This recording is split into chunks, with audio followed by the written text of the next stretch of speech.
అన్న 10 రూపాయల నా గోంగూర. అయ్యో 5 రూపాయల. ఈ రైతు బతుకు తెలుసా అనే? ఈ రైతు పత్తి బండి ఇచ్చినా, మిర్చి బండి ఇచ్చినా, శనక్కాయ బండి ఇచ్చినా, ఏం బండి ఇచ్చినా ఏం ఫలితం ఉంది రైతు కాడ? అరే రైతు బాధ తెలుసానే అన్న? ఇది ఒకటి తెలుసా? రైతు బాధ తెలుసా? నేను పంట పండించిన రైతు పత్తి ఏ ఫలితం లేకుండా రైతునయ్యి పుట్టినాను, రైతునయ్యి పెరిగినాను, రాయినయ్యి నేను పుడితే రంది లేకుంటుందునయ్యా.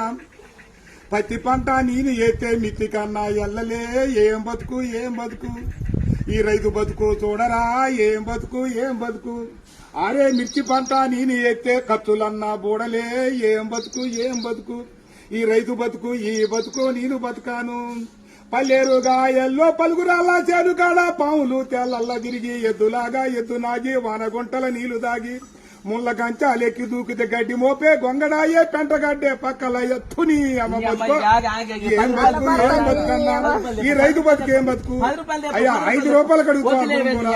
6 నెలల బట్టి సాదుకొని నీ ఇంటికి వచ్చి బండి నీళ్ళు 5 రూపాయల కోసం అడుగుతావు. ఈ రైతు బతుకు ఎక్కడైనా చూసుకోలేవా? అయ్యయ్యో.